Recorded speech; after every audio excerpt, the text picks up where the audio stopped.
Okay, let's get into it. We're looking at the latest UBS Global Wealth Report for 2025 today. Our goal here is really to dig into the key shifts, where wealth is moving globally and maybe what's actually driving those changes. Right. And the first thing that jumps out, the report calls the recovery solid but uneven, which sounds about right. Global personal wealth did grow about 4.6% in 2024, but yeah, it wasn't spread evenly at all. Not evenly is putting it mildly. You look at the numbers, the Americas saw growth over 11%, Eastern Europe even higher, 12%. But then Western Europe actually showed a decline. Yeah. How does that work when there's global growth? Yeah, that's a really important point, actually. It sounds weird, but it's mostly about technical factors. Inflation, sure, but also exchange rates. The U.S. dollar was strong in 2024. Okay. Yeah. So when you measure European assets in dollars, they just look like they're worth less on paper, globally speaking. Exactly. So even if wealth grew locally in, say, euros, Hmm. the global report priced in dollars shows a dip for that region. It highlights that unevenness you mentioned. And that unevenness really points to the first big takeaway for me, the incredible concentration of wealth. Is it true the U.S. and mainland China together now hold 55% of all personal wealth? It is 55%. And the U.S. alone accounts for, what, 35% of the total global wealth? Yeah. It's quite dominant. So what does that actually tell us? That wealth is just piling up geographically? Well, yes, geographically concentrated, but also maybe concentrated in these two sort of powerhouse economic models. You've got the mature, consumer-driven U.S. market, and then China's, let's say, rapidly transitioning state-influenced economy. Very different, but holding the lion's share. Doesn't that sound a bit precarious, Yeah. relying so much on just two quite different systems?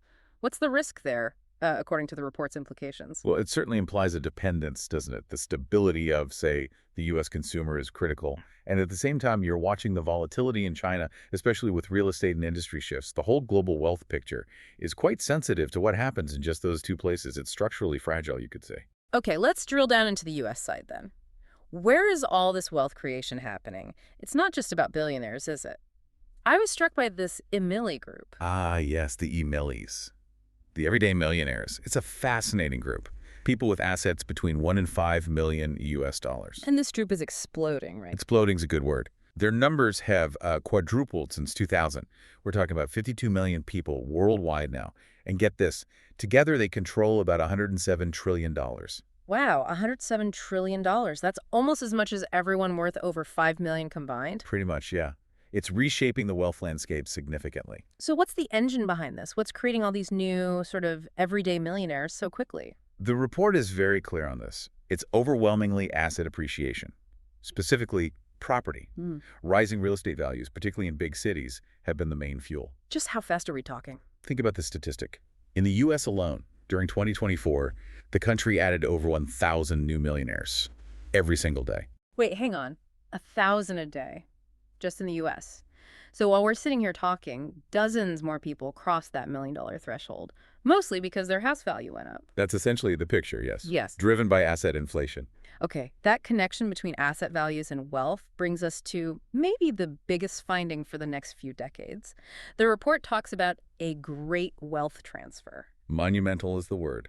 They estimate $83 trillion globally will change hands over the next 20 to 25 years. And most of that isn't new wealth creation, it's inherited, right? Exactly. About $74 trillion of that is expected to be intergenerational transfers, mostly assets built up by baby boomers passing down to, well, younger generations and increasingly to women. And that transfer itself is causing shifts. Huge shifts. It changes social priorities, investment behaviors. What people do with that wealth is different when it moves to new demographics with potentially different values or needs. The report mentioned a snag there, though, particularly for women inheriting wealth. Yes, a really interesting survey finding. In the U.S., 80% of women investors said they faced significant challenges when they inherited.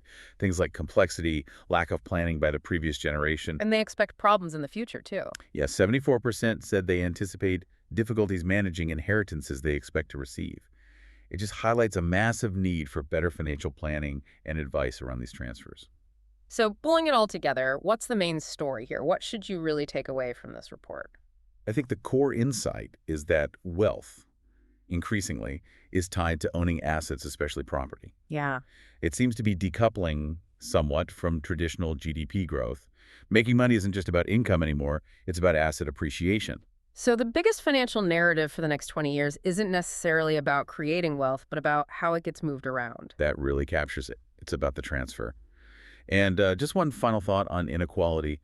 The report notes that globally, inequality has actually narrowed a tiny bit since 2000. It's decreased in the US and UK, for example. But wealth is concentrating at the top and driven by assets. How does that square? Well, that's the provocative question, isn't it? Uh, While it might narrow slightly on some global measures, think about who benefits most from property booms, people who already own property. Meanwhile, you see inequality widening in places like the Netherlands or Greece. So what does it mean for future stability when asset prices are racing ahead, but wage growth for many people isn't? Something to chew on.